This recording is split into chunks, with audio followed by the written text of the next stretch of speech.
Hi, నమస్తే. నేను కృష్ణేంద్ర, మీ లోకమిదిగో Krishnendra. Thank you. ఈరోజు మనం నాకెంతో ఇష్టమైన ఒక విషయాన్ని మీతో షేర్ చేసుకోవాలని మీ ముందుకు వచ్చాను. అదేంటంటే, ఈ మధ్యకాలంలో ఒక ఆయన చాలా గొప్ప పండితుడు. ఆయన తన అనర్ఘళ వాగ్ధాటితో ఒక మాట అనేశాడు.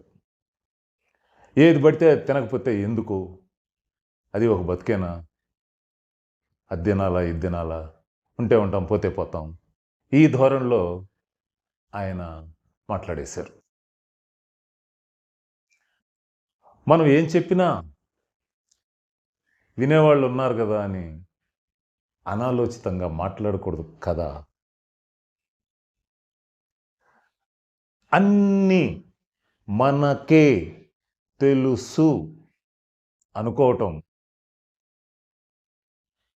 ఎంత న్యాయం అండి? అన్నీ మనకే తెలుస్తాయా? అన్నిట్లోనూ మనం ప్రావీణ్యులమా? అలా ఆలోచించవచ్చా? తప్పు కదా.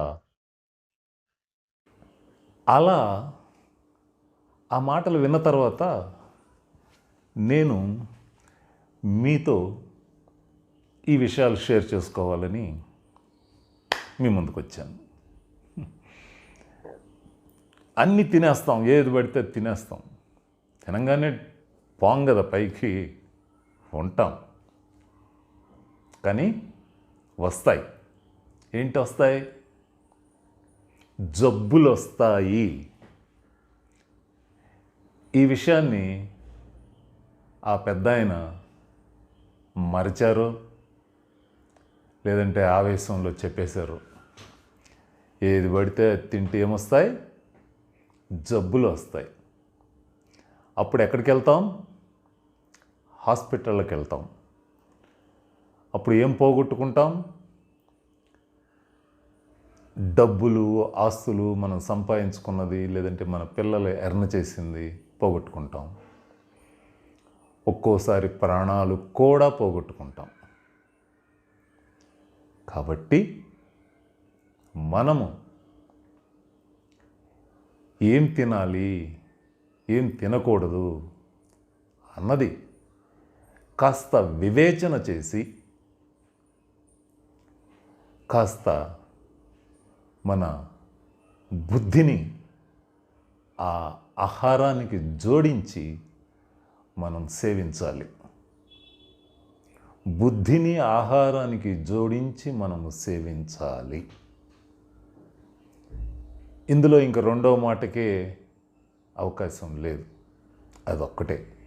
అలా కాకుండా మనసును సంతోషపెట్టడానికో, మన ఇంద్రియాలను సంతోషపెట్టడానికో, అంటే మన నాలుకను సంతోషపెట్టడానికో కనిపించిందల్లా తిన్నామంటే నాలుక ఆ క్షణం సంతృప్తి పడుతుంది, కళ్ళు ముక్కు ఆ క్షణానికి ఆనందపడతాయి, ఆ వాసనలకి, ఆ పదార్థాల యొక్క రూపురేఖలకి. కానీ మనం లోపలికి పంపించిన తర్వాత లోపల దానికంటూ ఒక వ్యవస్థ ఉంది.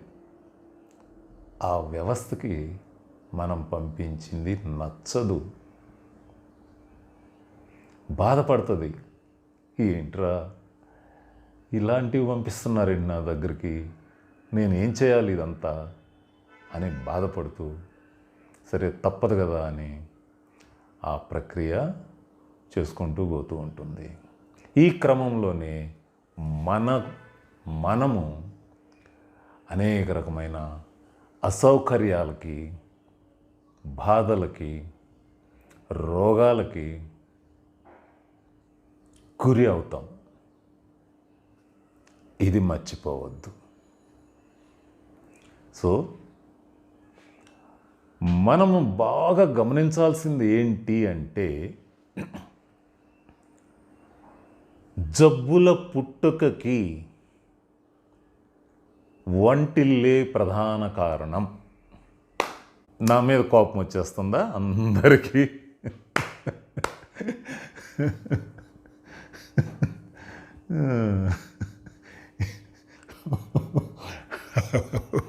ఏంటాయి? నిజమే, నిజమే. జబ్బులకి ప్రధాన కారణం మన ఇంట్లో ఉండే వంటిల్లు, కిచెన్. ఇక్కడి నుంచే రోగాలు ఉత్పత్తి అవుతాయి మనలో. చాలా జాగ్రత్తగా వినండి. ఇది మీకు చాలామందికి ఈ చెప్పే మాటలు ఇష్టపడకపోవచ్చు, అంగీకరించడానికి మనసు కూడా అంగీకరించకపోవచ్చు.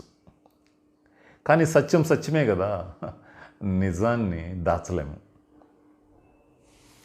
ఈ విషయాన్ని డాక్టర్లు చెప్పరు.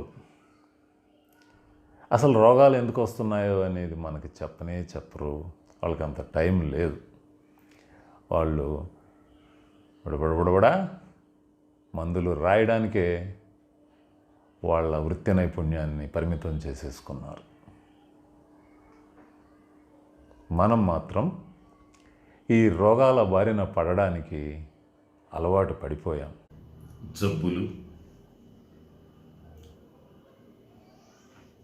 వాటికి మనం గురవుతాం. ఎందుకు అంటే మన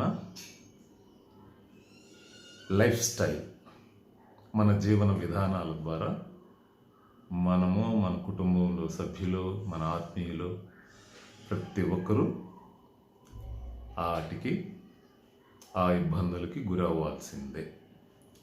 ఎందుకంటే మన అలవాట్లు అట్లాంటివి. అప్పుడు మనం ఏం చెయ్యాలి? నేను మీతో ఒకటి షేర్ చేసుకుంటాను. నాకు బాగా దగ్గర వాళ్ళు, చిన్నప్పటి నుంచి తెలిసిన వాళ్ళు, నా స్నేహితులు కిడ్నీ ఫెయిల్ అయ్యి చనిపోయారు. ఓ ముగ్గురు. ఇంకో బాగా దగ్గర మిత్రుడు హార్ట్ అటాక్తో చనిపోయాడు. ఇంకా కుటుంబంలో హార్ట్ అటాక్లు.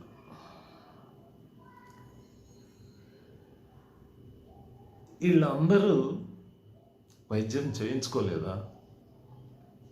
అందరూ డబ్బులు ఉన్నవాళ్లే, హాస్పిటళ్ళకి ఖర్చు పెట్టగలిగిన స్తోమత ఉన్నవాళ్లే. హాస్పిటల్కి వెళ్ళారు, డబ్బులు అక్కడ సమర్పించుకున్నారు,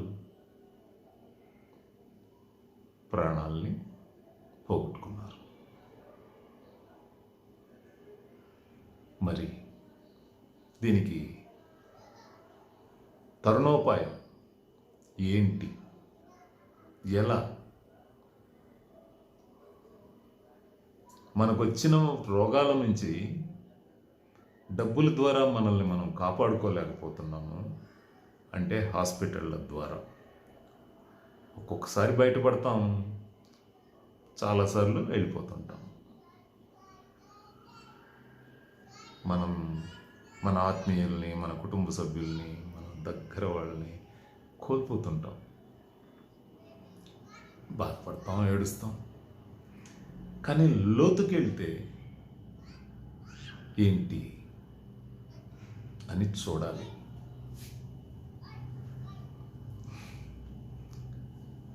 జీవితం ఒక్కటే కదండి. ఈ వారం ఒకటి, వచ్చే వారం ఒకటి అన్నట్టు ఈ జన్మ, పై జన్మ, ఆ తర్వాత జన్మ, మరలా మనకు తెలుసా?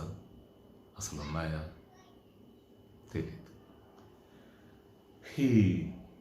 ఎందుకో ఇన్ని జీవరాశుల్లో ఈ మానవ జన్మని మనం పొందాం. అది అదృష్టమా, ఏంటో తెలియదు. మొత్తానికైతే ఈ మానవ జన్మలో, ఈ మానవ రూపంలోకి మనం వచ్చాం. మరి మనం ఒక్కసారిని ఎంత జాగ్రత్తగా చూసుకోవాలి, ఉండాలి. కానీ మనం ఉంటున్నామా? అతి నిర్లక్ష్యంగా ఉంటాం. మన పట్ల మనము, మన దేహం పట్ల, మన ఆరోగ్యం పట్ల, మన శరీరం పట్ల అత్యంత నిర్లక్ష్య భావంతోనే మనం మన జీవితకాలం అంతా గడుపుతూ ఉంటాం. ఏం కాదులే, నాకేం కాదులే, ఆడికి కదా, నాకు కాల, నేను స్ట్రాంగ్, నేను ఎక్సర్సైజులు చేస్తున్నా, నేను మంచి ఫుడ్ తింటున్నా.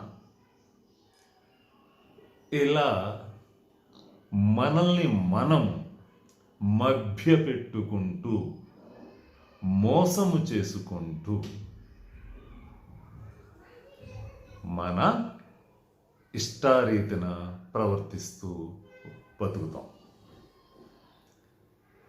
కానీ ప్రకృతి ధర్మం ఊరుకోదు కదా, అది తన పని తాను చేసుకుపోతుంటుంది. మనము ఆ ప్రకృతి ధర్మాలకు లోబడి ఎప్పుడైతే ఉంటామో అప్పుడే సరిగ్గా ఉంటాం.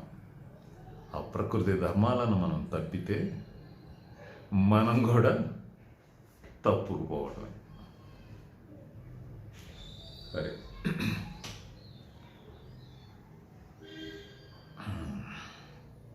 మరి ఎలాగా 100% మనకు న్యాయం జరగాలంటే ఎలాగా? మనం ఎవరి మీద ఆధారపడాలి? మనకి మంచి చెడు చెప్పేవాళ్ళు ఎవరు?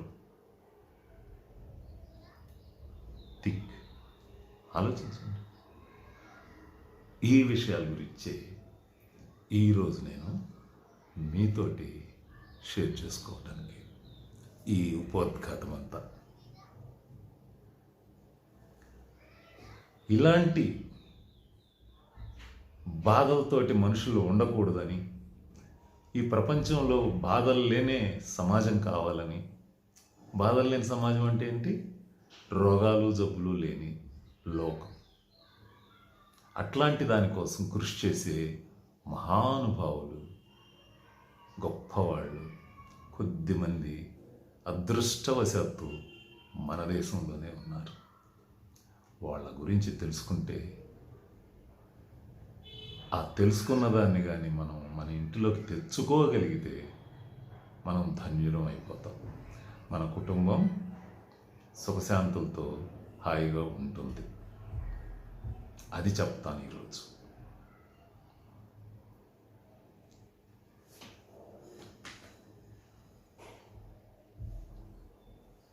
ఒకరు బివి చౌహాన్ గారు.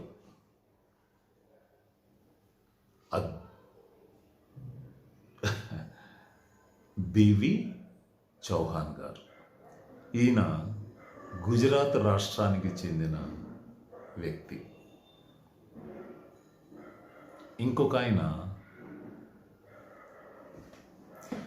బిస్వజిత్ రూప్రాయ్ చౌదరి. బిస్వజిత్ రూప్రాయ్ చౌదరి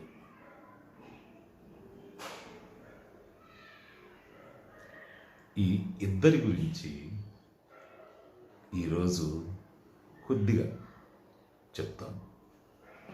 నాకైతే చాలా చెప్పాలని ఉంది, కానీ మీరు నాకు కేటాయించే సమయం కొంచెం కొంచెమే కాబట్టి నేను ఎక్కువ చెప్పుకుంటా పోతే మీరు చూడరు కదా. అందుకని ఈరోజు కాస్త చెప్పి మళ్ళా ఇంకో రోజు ఇంకొంచెం ముచ్చటించుకుందాం. ఈ బివి చౌహాన్ గారు అనే ఆయన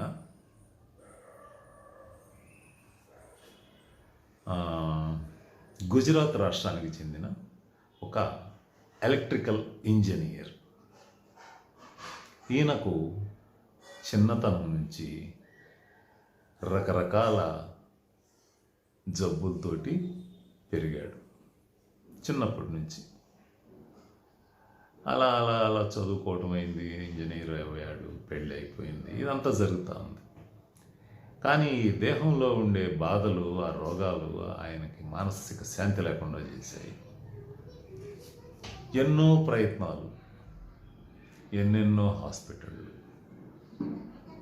దేశంలోనే అత్యంత ప్రముఖమైన హాస్పిటళ్ళు అన్నీ. ఇంగ్లీషు అల్లోపతి వైద్య విధానం, హోమియోపతి, న్యాచురోపతి, ఆయుర్వేదం, ఇంకా ఏమేమైతే ఉన్నాయో. ఎందుకంటే బాధ అట్లాంటిది. ఎవరైతే చెప్తే అదల్లా ప్రయత్నం చేశారు ఆయన. కానీ శరీరంలో ఆ బాధలు పోలా. ఏం చేయాలో అర్థం కావట్లేదు. పూజలు, ఆ సలహాలు ఇచ్చేవాళ్ళు కూడా ఉంటారు కదా, యాగాలు, గుడులు, అక్కడికక్కడికో వెళ్ళి మొక్కుకుంటే అవుతుందని, ఇంకెక్కడికో వెళ్ళి ఆ స్వామిని కలిస్తే ఏదో జరుగుతుందని, ఇలా అన్ని వైద్యాలు, అన్ని పూజలు, అన్ని గుడులు, వీటికి బోలెడంత డబ్బు ఖర్చు, ఇదంతా జరుగుతూ ఉంది. కానీ ఆయన జబ్బులు తగ్గట్లే. ఇలా అశాంతితోటి మనిషికి ఒక విరక్తి భావం వచ్చేసి, ఛీ ఏంటి బతుకు, చచ్చిపోతే పోతుంది అని సూయిసైడ్ అటెంప్ట్ దాకా ఆయన ఆలోచన వెళ్ళింది. చూడండి, ఈ ప్రపంచంలో ఆయన బాధల్ని ఏ వైద్యము తగ్గించలేకపోయింది, ఏ హాస్పిటల్ తగ్గించలేకపోయింది, ఏ డాక్టరు తగ్గించలేకపోయారు, ఏ స్వామీజీలు తగ్గించలేకపోయారు. చివరికి ఆయన ఈ లోకాన్ని వీడిపోతే బాగుండురా అనే భావనలోకి వచ్చాడంటే ఆయన ఎంత విసిగి వేసారిపోయి ఉంటాడు. అలాంటి క్రమంలో ఆ దైవం, ఆ ప్రకృతితో, బాబు నువ్వు చనిపోకూడదు, నువ్వు చేయాల్సింది ఎంతో ఉంది అని ఏ ఉద్దేశంతో ఆ ప్రకృతి నిర్ణయించుకుందో కానీ ఈయనకి రకరకాల ఇన్ఫర్మేషన్ ఈ ప్రకృతి ద్వారా, ఆలోచనలు, ఇవన్నీ విజ్ఞానం సేకరించుకొని ఆయన ఇలా చేద్దాము, ఈ రకంగా చేద్దాము అని చిన్న ప్రయత్నం చేశాడు. ఆ చిన్న ప్రయత్నం ఆయనకు గొప్ప వెలుగునిచ్చింది. ఆయన శరీరంలో నుంచి ఆ బాధలన్నీ పోయాయి. అవునా, నిజమా, నాకు తగ్గిపోయిందా, అమ్మయ్యా అని అయినా ఆయనకు డౌట్. చూద్దాం అని తన కుటుంబంలోని తన దగ్గర వాళ్ళకి కూడా ఉంటాయి కదా సమస్యలు, అట్లాగే తన మిత్రులకి, తన డిపార్ట్మెంట్లో పనిచేసే వాళ్ళకి ఇట్లాంటి సమస్యలు ఉంటే తను ఏమైతే చేశాడో, ఇదిగో నేను ఇలా ప్రయత్నం చేశాను, నేను ఇప్పుడు సంపూర్ణ ఆరోగ్యవంతుడయ్యాను, మీరు కూడా ఒక చిన్న ప్రయత్నం చేసి చూడండి అని చెప్పాడు. వాళ్ళు ఈయన చెప్పిన దానికి అంగీకరించి వాళ్ళ బాధలు తీర్చుకోవడానికి ఒక ప్రయత్నం చేద్దాము అని, ఒక ఛాన్స్ ఇద్దాము అని వాళ్ళు ఆ రకంగా చేసి వాళ్ళ బాధలన్నీ తగ్గించుకోవటం జరిగింది. అప్పుడు ఈయనకి కరెక్టే, ఇదేదో నా ఒక్కడికి తగ్గటం కాదు, నా చుట్టూతా ఉన్న 10 మందికి తగ్గుతూ ఉంది, అందరూ ఆ జబ్బుల నుంచి, ఆ రోగాల నుంచి విముక్తులు అవుతున్నారు, ఆ బాధలు పోగొట్టుకుంటున్నారు అంటే ఇందులో ఏదో విషయం ఉంది, ఇదేదో శాస్త్రబద్ధమైందేను, దీన్ని మనం ఈ లోకానికి అందించవచ్చు, ప్రజలందరూ దీని ద్వారా సుఖంగా ఉండగలుగుతారు అనే భావన ఆయనలో మెదిలింది. ఇది ఆ గుజరాత్లోని ఆ ఎలక్ట్రికల్ ఇంజనీరింగ్ డిపార్ట్మెంట్లో చీఫ్ ఇంజనీర్గా పనిచేస్తున్న బివి చౌహాన్ గారు గురించి. అలాగే ఇంకొక ఆయన ఉన్నారని చెప్పాను కదా, బిశ్వజిత్ రూప్రాయ్ చౌదరి. ఈయన కుర్రోడు,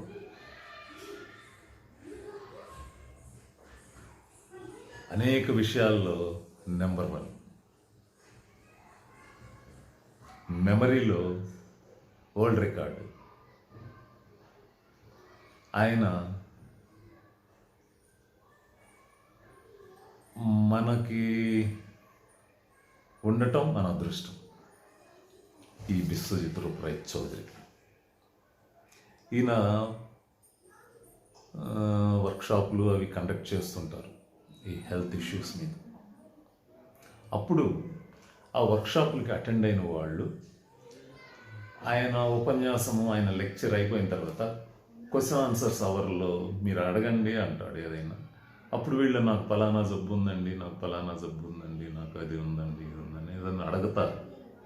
అప్పుడు ఆయన ఒకటే క్వశ్చన్ వేస్తాడు వాళ్ళని, ఇది మీరు పుట్టుకతోటే ఆ ప్రాబ్లం ఉందా మీకు అంటాడు.